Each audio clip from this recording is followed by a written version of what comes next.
기도로 시작하겠습니다. 사랑의 하나님 아버지, 오늘도 저희를 말씀 앞에 세워주시니 감사드립니다. 저희 삶 깊은 곳까지 꿰뚫어 보시는 주님, 상처받은 마음과 무너진 관계, 고단한 현실을 그대로 안고 이 자리에 나아갑니다. 겉으로는 웃고 있지만 속으로는 포도주가 떨어진 것처럼 기쁨과 사랑, 소망이 말라버린 지 오래된 우리의 인생을 주님께서 기억하시고 만져주시기를 원합니다.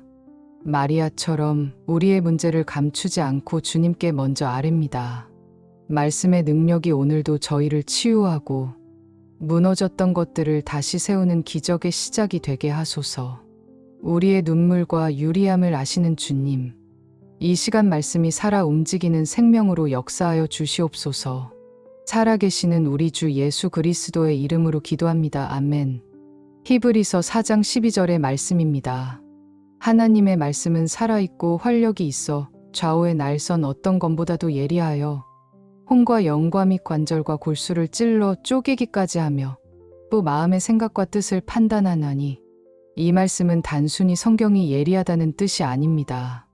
우리의 삶 깊은 곳까지 침투하여 상처 입은 마음과 뒤틀린 동기를 드러내고 하나님의 회복의 칼날로 정확히 수술하신다는 뜻입니다. 이처럼 하나님의 말씀은 단순한 정보가 아니라 생명이며 진리이며 능력입니다. 그 말씀은 지금 이 순간에도 당신의 인생을 다시 일으킬 준비가 되어 있는 살아있는 존재입니다. 죽은 영혼을 깨우고 왜곡된 사랑을 치유하고 무너진 관계를 바로 세우는 하나님의 치유의 도구입니다. 요한복음 2장 3절의 상황은 이렇게 기록되어 있습니다. 포도주가 떨어진지라 예수의 어머니가 예수에게 이르되 저들에게 포도주가 없다 하니, 결혼잔치 한가운데 갑작스럽게 포도주가 떨어졌습니다. 그 누구도 예측하지 못했던 절망의 순간, 기쁨이 멈추고 잔치가 끝날 위기였던 바로 그 시점, 우리는 모두 삶의 어느 순간 포도주가 떨어진 경험을 합니다. 기대했던 일이 무너지고, 사랑이 식고, 가정이 무너지고, 건강이 무너지는 순간, 때로는 그 절망이 너무 깊어 도무지 되돌릴 수 없을 것 같은 곳까지 밀려납니다. 하지만 그 순간 마리아는 예수께 나아가 한마디로 간구합니다. 저들에게 포도주가 없습니다. 그 한마디가 기적의 시작이 되었습니다. 하나님께서는 에스겔 37장에서 선지자 에스겔에게 이렇게 말씀하십니다. 인자야, 이 뼈들이 능히 살 수 있겠느냐? 죽은 뼈들이 널려있는 마른 골짜기에서, 소망이라고는 없는 그 자리에서 하나님은 너는 이 뼈들에게 대언하라고 명령하십니다. 그리고 에스겔이 하나님의 말씀을 선포하자 그 마른 뼈들이 서로 연결되고 힘줄이 생기고 살이 오르고 마침내 큰 군대가 됩니다. 말씀이 대언될 때 죽은 것이 살아나는 역사가 시작됩니다. 우리도 마찬가지입니다. 아무리 인생이 망가졌더라도, 아무리 오래된 실패라도 하나님의 말씀이 임하면 그 자리에서 회복이 시작될 수 있습니다. 시편 56편 8절에서 시인은 하나님께 이렇게 고백합니다. 나의 유리함을 주께서 계수하셨사오니 나의 눈물을 주의 병에 담으소서. 이것이 주의 책에 기록되지 아니하였나이까. 여기서 유리함은 떠돌고 방황하는 인생을 뜻합니다. 그리고 그 방황 속에서 흘린 눈물 하나하나를 하나님은 병에 담아 기억하신다고 합니다. 하나님의 말씀은 단지 논리가 아니라 우리 눈물을 기억하시고 이해하시고 싸매시는 하나님 자신의 마음입니다. 당신이 흘린 그 모든 눈물도 주님의 병에 담겨 있습니다. 아무도 알아주지 않아도 그 눈물은 헛되지 않았습니다. 하나님의 말씀이 지금도 당신을 일으키기 위해 준비되어 있습니다. 다윗은 시편 31편 24절에서 이렇게 선포합니다. 여호와를 바라는 너희들아, 강하고 담대하라.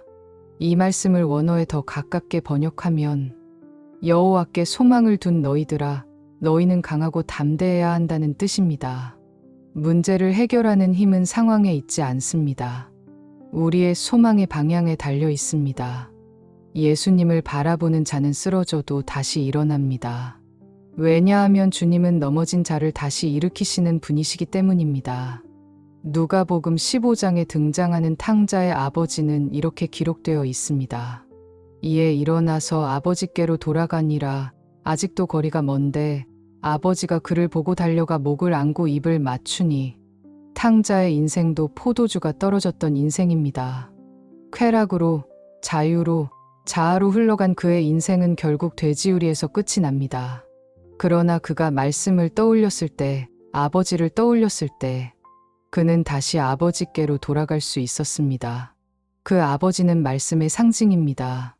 우리를 정죄하지 않고 기다리고 안아주고 다시 입히는 회복의 말씀입니다. 우리가 반드시 만나야 할 두 존재가 있습니다. 우선 마리아와 같은 존재입니다.